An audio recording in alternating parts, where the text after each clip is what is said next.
皆さんこんにちは。毎日をポジティブに、人生をハッピーに、インスピレーションの粒をお届けする夏希のリトルトークへようこそ。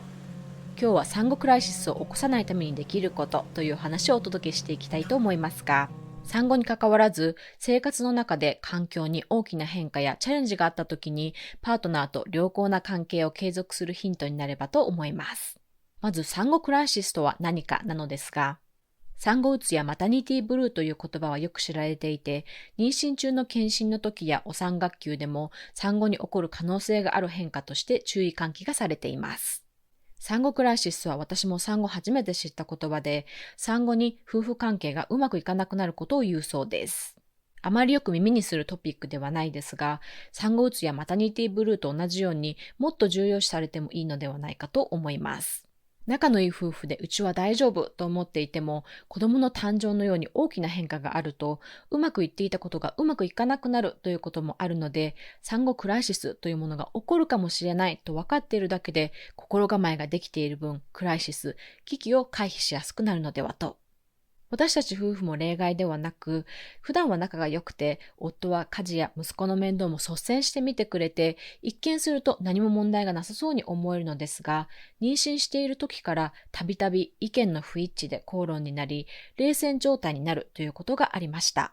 ついこの間も息子の夜泣きについて口論になって、息子はもともと生後2、3ヶ月くらいから夜起きずに朝まで寝ていたのですが、寝かしつける時間を少し早めて夜の授乳を1回減らしてしまったことで夜中起きるようになってしまって、1週間くらい私が毎日夜中に起きてあやしたり授乳したりして対応していたんですね。とうとう寝不足のイライラがマックスになって、夫に寝起き対応は交代でできないとアグレッシブなトーンで言ってしまって、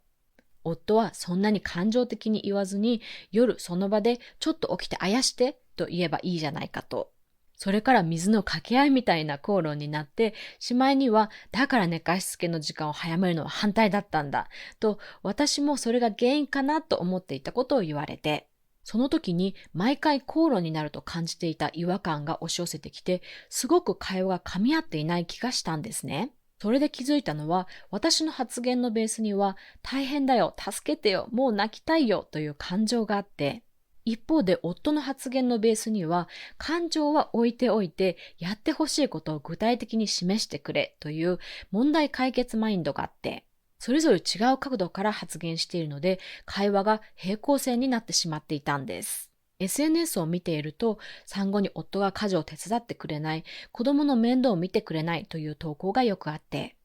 もちろん本当に全く何もしてくれない旦那さんもいると思いますが、奥さんのやっている 30% でも 60% でも 90% でも何かやってくれている旦那さんであっても、奥さんはハッピーではないケースもあるかと思います。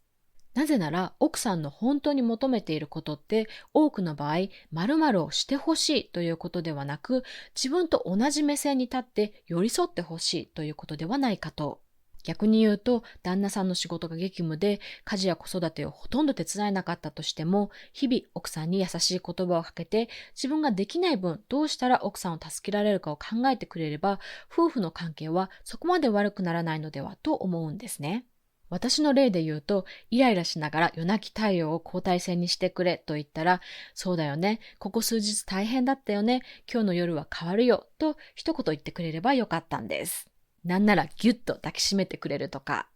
そして、なぜ夜泣きするようになってしまったのか、一緒に考えてみよう。こうしてみるのはどうだろうとか、同じ目線に立って打開案を一緒に考えてほしいんですよね。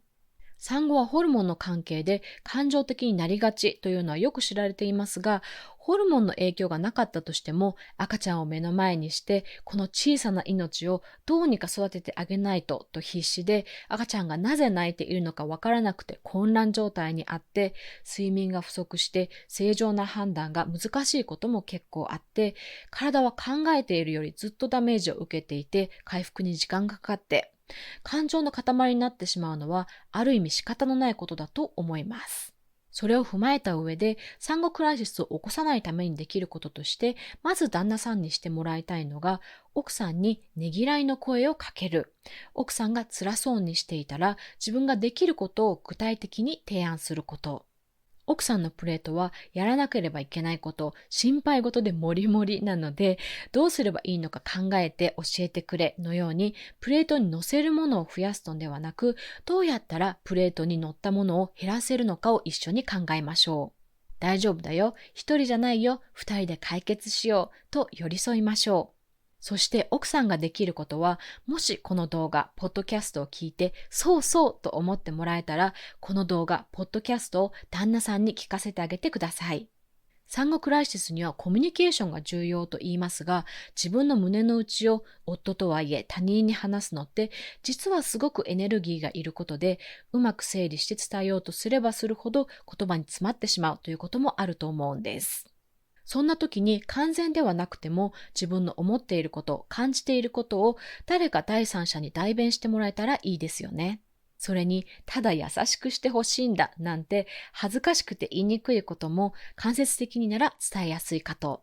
そして旦那さんの方も当事者に直接言われるより中立的な立場の奥さんの状況や気持ちをある程度理解している人に言われた方が受け入れやすかったりすると思います。同時に奥さんに考えてみてほしいのが、旦那さんも一人の感情を持った人間で、妻がお母さんになったこと、自分がお父さんになったことに戸惑いや葛藤があるはずということ。ただそういった感情の現れ方や処理の方法が違うだけで、それを理解して伝えるべくことは伝えて、その上で完全に分かり合えないかもしれないという可能性もあることを受け入れましょう。分かってほしいのに分かってくれない。こうしてほしいのにしてくれない。そんな思いが募れば募るほどエネルギーを消費して負の感情の渦に巻き込まれてしまいます。身体的に疲弊している時に負の感情の渦に巻き込まれると浮上するのがとても難しくなります。旦那さんにどうしても気持ちや状況を理解してもらえないと感じたら、友達に話すなど他のアウトレットを通じて気持ちを出すようにして、自分の殻に閉じこもらないようにしましょう。そして最後に夫婦二人がお互いにできることとして、奥さんが良き妻、お母さんであるために毎日奥さんなりのベストを尽くしていること。旦那さんが良き夫、お父さんでいるために旦那さんなりのベストを尽くしていることに感謝しましょう。子育てのような大きな課題に取り組み、困難を乗り越えるために、夫婦はチームではなくてはならないですよね。他人だった二人が夫婦になり、お母さんとお父さんになったわけですが、それぞれ違った思い、自我を持った人間。お互いを尊重して、お互いを支え合って、奥さんがいてよかった、旦那さんがいてよかったと思えて、初めてチームとして成り立つのではないでしょうか。家庭の状況によって、仕事の状況によって、それぞれできることは異なると思います。もっと子供といたいと思っても、それができない状況もあると思います。でも大切なのは、誰が何をどれだけしているかではなく、相手をいたわることができているか、相手に寄り添えているかどうかではないでしょうか。私たち夫婦も意見の不一致があったり、感情の処理の仕方が違ったり、愛情表現の考え方が違ったりして衝突することもありますが、違いがあることを受け入れて、それでも二人しかいないチームのパートナーとしてお互いを尊重し、お互いの存在に感謝しながら、子育てという人生最大のチャレンジを一緒に乗り越えていきたいと思います。そして最後に一言。産後クライシスは夫婦関係の問題と思われがちですが、自分自身との関係も同じく、いや、もしかしたらそれ以上に重要です。自分をいたわる心を忘れないこと。どんな時もどんな状況でもできるベストを尽くしている自分を誇りに思うこと。誰も言ってくれる人がいなければ、自分で自分自身に言いましょう。大変だったね。大丈夫だよ。十分頑張っているよ。そして自分自身をぎゅっと抱きしめてあげましょ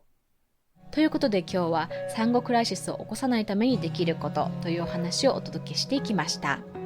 皆様の感想をコメント欄でお知らせいただければとても嬉しいですし、リトルトークで取り上げてほしいトピックや個人的な質問があれば概要欄のリンクから声をお寄せください。それでは See you next time!